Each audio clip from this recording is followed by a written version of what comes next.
At this point, I'm getting really scared and I'm searching everywhere for my child. And These three mothers on a mission to share with other parents what they say they've experienced at the drop-in daycare inside LA Fitness Seminole. Last week, Melissa Semino Van Hoven tried to pick up her young son, Noah, only to be asked if he'd already been picked up. After a frantic search, she found her boy herself in an adult area of the gym. And I opened the bathroom to find my son on the floor in the pitch black, crying, covered in toilet water. The toilet had pee in it. Lexi Sanchez says her son and daughter were in the daycare when Noah went missing. She says she cannot believe the daycare has no procedure for checking kids in and out. She didn't know her name, she didn't know my name, she didn't know I was her mom. So another person could have walked in there and said, "Oh, that's my daughter," and taken her, and she wouldn't have no idea. Tanae Ricky has 5 kids and says she left the gym after discovering her young daughter face down on the floor screaming in the daycare. While the worker was sitting at a computer desk working on the computer. We went to LA Fitness to speak with a manager named Cole, who the mothers say they've complained to repeatedly. I'm from Channel 10. I need to talk to you about some daycare issues here. We have no comment at this time. Today, more concerns from another former employee who says she ran the daycare at the gym in New Tampa. In a story you'll see only on 10 News, reporter Tammy Fields talks to that woman about why she believed something like this might happen one day.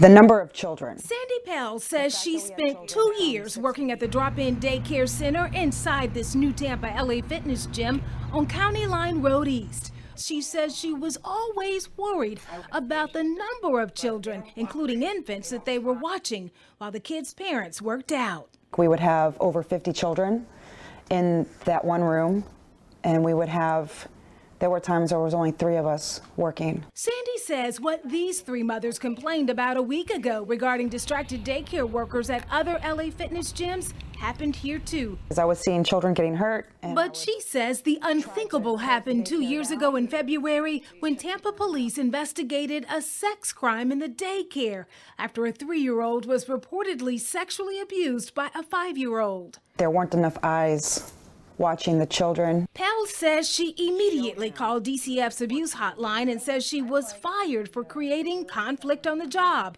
She hired an attorney who said, quote, it was a clear-cut case of wrongful and unlawful termination in violation of the Florida Whistleblower Act. Pell says LA Fitness never responded to her attorney, and with 2 special needs children to take care of, she says she had to drop the matter. The Department of Children and Families does not regulate drop-in daycares. She says that's something that state lawmakers need to change. In the control center, Tammy Fields, 10 News. In a story you'll see only on 10 News, reporter Tammy Fields is live in Valrica, where that mom says her experience was even worse. Tammy? That's right, Heather. This mom has 4 kids, and when she saw this new facility, this new gym coming to her neighborhood, she was really excited about it, especially when she saw that now open sign and found out they have a drop-in daycare. But she says the decision to come here is one she now regrets. This is the kind of demanding workout Stephanie Curry and her husband were looking forward to at the newly opened LA Fitness gym in Valrico.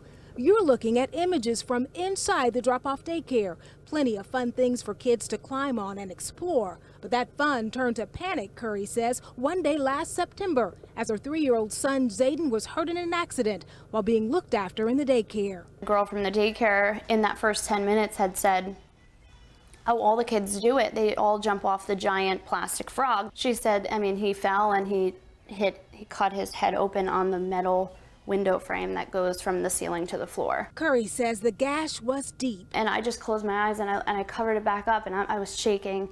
I was so frantic at that moment. Little Zayden was rushed to the hospital where he had to undergo stitches. I immediately thought, why would you let little children do that? I mean, and why wouldn't it be padded? Like, why wouldn't this facility have finished this part of the area. Hi, I'm Tammy from Channel 10. We tried to get some answers to that question from the operations manager at LA Fitness, Elsie. I need to talk to someone about a little boy whose head was split open here.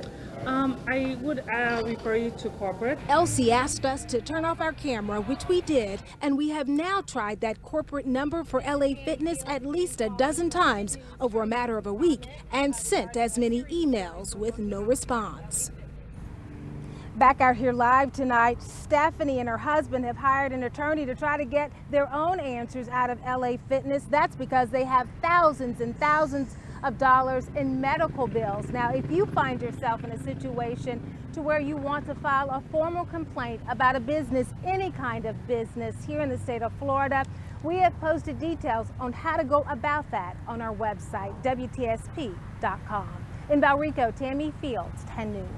It's been a long time to be thinking about something so horrible and wondering what happened. Teresa Mitchell has spent most of her life wondering what happened to her friend. I remember that she wanted me to watch her till she got home. Mitchell says when they came to the corner where they'd split up normally, she did watch Jennifer, who lived a street away, until she lost sight of her. Now looking back, I think of how unsafe we were every day walking so far from our school, Shaw Elementary, home. I mean, it was blocks and blocks and blocks. But I guess our parents just didn't think anything of it, you know? We walked home every day by ourselves. A whole bunch of kids did that lived in the neighborhood. No, we didn't worry because Teresa's mother has also always wondered what happened. Her and her husband wondering what if it had been their daughter. all the time. Because if you see that they did walk together and you don't know who that person was, what was he looking for? You know, it was a convenient thing, I guess, so we were lucky. The entire family has always hoped Jennifer would one day be found alive, or that at the very least her remains were discovered, this time in Pennsylvania. And I think it would be closure for her mother, you know, to have finally a knowledge of what happened instead of wandering for 30 years. I was hoping something would come out and, you know, and bring some kind of an end to it, because it's just so awful. This pastor is someone who has made national headlines in the past. You may remember back in 1997, his wife at that time set a fire, according to investigators, to a $700,000 home because it was a house that Reverend Lyons shared with another woman. Now, that incident sparked an investigation into his finances. 2 years later, he was convicted of grand theft and racketeering charges, accused of swiping millions of dollars while he was the president of the National Baptist Convention. He was also convicted of stealing money from a special fund that was set up to rebuild black churches that had been set on fire. Reverend Lyons spent 5.5 years in prison. Now we want to fast forward to today, an early morning fire at the church he's now the head of. Arson investigators on scene here. Plus, we know the church filed for bankruptcy recently to stop a foreclosure, and it's currently up for sale. Reverend Lyons, the last time we were out here and trying to talk to you, it was about bankruptcy troubles. Is that an issue for your church? No, it's not an issue. We're past that. How is the church doing financially? Well, it's we're in the kind of times that are pretty tough for us. All right, Reverend Lyons told me that his church is fully insured, but again, investigators are still looking into this, trying to figure out exactly how this fire started. We're going to stay here and we'll continue to work with investigators, and as soon as they release that information, we'll have it for you all new tonight at 5 and 6. For now, we're live in Tampa. Tammy Fields, 10 News. An army of volunteers serving up hot food and coffee on a chilly morning, something they say they've done here for years. Defiant today, though, with signs in hand, protesting in the city park that happens to be right in front of Tampa's police department. There's more people out here today than there was on Saturday. I will guarantee you that. Volunteers with Food Not Bombs say if Tampa police thought arresting 7 of them on Saturday for misdemeanor trespassing would slow them down, they're wrong. They're feeling empowered by the overwhelming support they're receiving, like here on our Facebook page. We are just deeply humbled. William Sam Payton is a homeless volunteer who was back out serving today after his run-in with TPD over the weekend. I was arrested. Actually, what are we being arrested for to begin with? Look at how many people out here being hungry. But police point to a city ordinance that bans people from creating events like this one Saturday, publicized on Facebook. Groups are also not allowed to set up tables to serve food. You have to have a permit. Now, if you walk through the park like this and hand out food, you're fine. It's something cops say they've told this group several times before. There are people who feed the homeless downtown, and they do it in the right way, and this is not the right way. Volunteers say paying for a permit is out of the question, since they rely solely on donated food from grocery stores, restaurants, and farms. We feed people very affordably. We don't get donations. We don't solicit for money. That's not who we are. We're not a charity. We don't even have a checking account. But volunteers serving from this table today may need to raise some money. Tampa police say they're filing a second round of misdemeanor charges against each and every one of them for trespassing. In Tampa, Tammy Fields, 10 News, WTSP. We have the whole series of the Diary of Wimpy Kid, and we've read it all. 12-year-old Katie and her brother Jack have all types of things to read in their book basket. So when Katie came home with this summer reading list from their private Christian school, her mother was encouraged. And it's a list from Scholastic, and so I, assume that it's fine and that it's going to be safe. Katie was enjoying her choice from the list, Lightning by Dean Koontz, until she got to page 22. After I read that one page, I said, Mom, there's some pretty bad words in here. You should read it. The B word, the F-bomb, and everything in between. This is the doozy because it's about an 8-year-old girl. We contacted book publisher Scholastic about their Reading Counts program that generated Katie's list.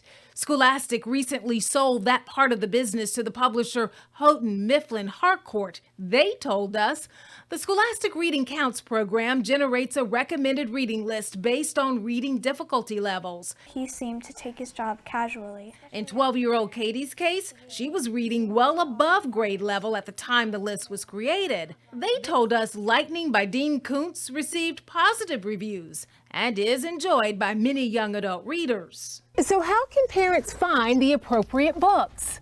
The library has the answer.